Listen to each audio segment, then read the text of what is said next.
Typically when you think of an MMO, games like World of Warcraft come to mind, but there are other types of games out there that fall under the massively multiplayer category, and I'm bringing you 6 new ones that you may not have heard of yet. Number 6. Enlisted. The shooter space is a tough one to break into, but this new free-to-play squad-based game has caught the eye of many FPS enjoyers. Enlisted has carefully recreated weapons, vehicles, and the atmosphere of the World War II era. As the game is free-to-play, you can expect an in-game store. However, the majority of people feel the game isn't pay to win, but you can still buy yourself weapons and tanks to help yourself progress faster. But if your aim is bad, the fancy new gear isn't going to help you. Enlisted is developed by Dark Flow Software Studio using the Dagger engine, the same engine that's used by Gaijin's War Thunder.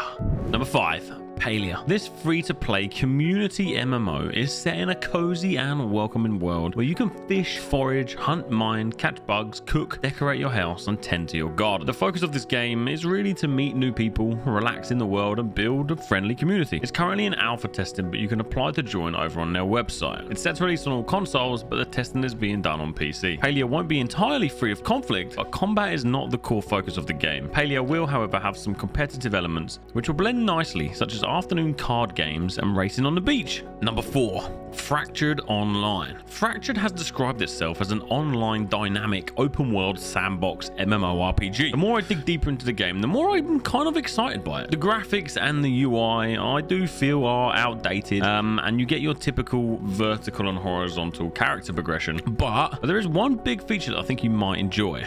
Player-built towns. You and your friends can venture out into the world and stake your claim. You can create either a small town, or you can set your sights high and look to control a city where other players can build their homes. The map is huge, and with lots of PvE and PvP, Fractured Online is one to keep an eye on. Being developed by Dynamite Studios on the Unity engine, Fractured Online is set to release later this year. Number 3. Ashes of Creation. A game that needs no introduction to any MMO player at this stage, Ashes of Creation has all of us on the edge of our seats, waiting to see if they can deliver this ambitious, highly anticipated game. Ashes was announced back in 2017 with its Alpha 0. It's now in Alpha 1 with a couple of non-NDA tests coming up for the community to get into. It looks like you cannot get access to Alpha 1 anymore, but if you want to get into Alpha 2, you're looking at an entry price of around $250. The game is set to be enormous, with a wealth of features such as the in-depth character creation tool, different classes, roles, skills,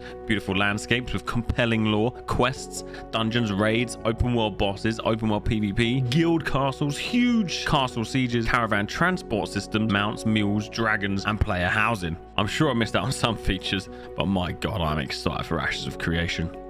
Number 2, The Day Before. Steam's most wishlisted game of 2022. If DayZ and The Division had a baby, I feel we would have got The Day Before. Although it missed its ambitious release date earlier this year, The Day Before has continued to see quite a lot of support as they move over to Unreal Engine 5. The Day Before is an open-world MMO survival set in a deadly post-pandemic America overrun with zombies and other survivors. Search abandoned vehicles, houses, and skyscrapers, explore the world outside of the cities in some pretty cool and well-detailed vehicles. The gameplay we've seen does look good.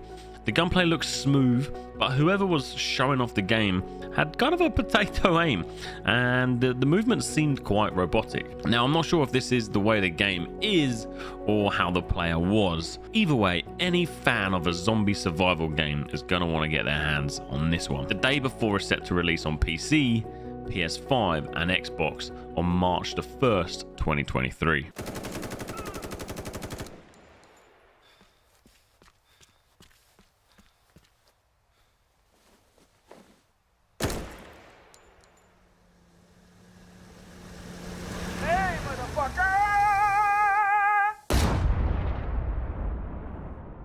Imagine an MMO where when you shoot an arrow, you have to account for the wind. Well, imagine no more. Throne Unlimited is a brand new IP from NC Soft, who you may know from the popular Lineage series. Throne Unlimited is supposed to be releasing in the final quarter of this year. The gameplay trailers we've seen look fucking fantastic, with huge PvE and PvP battles. It also has huge sieges and what looks to be insane bosses with some really cool mechanics. It looks like a lot of work has gone into designing how immersive the world will be. For example, the terrain may change as the the weather changes. If it rains and you use a lightning skill type, you go from casting a single target ability to a wide AoE skill. If it rains while you're sieging a castle, the sewers which you used to be able to attack from will now be filled with water and you will need to find another route. Throne and Liberty also has a unique travel mechanic where players are able to transform into a variety of animals to move around the land. This game shares the same worldview with another MMO project, Project E. Both games take place on the same planet, but on different continents. Throne and Liberty has a Western influence, and Project E has an Eastern influence. There are some core events which will bring the games together, which we are looking forward to hearing more about soon. Thanks for watching. Let me know in the comments below if you're going to try out any of these upcoming MMOs, and what you're most excited for. Oh, and if you have a second, don't forget to like and subscribe if you like this video.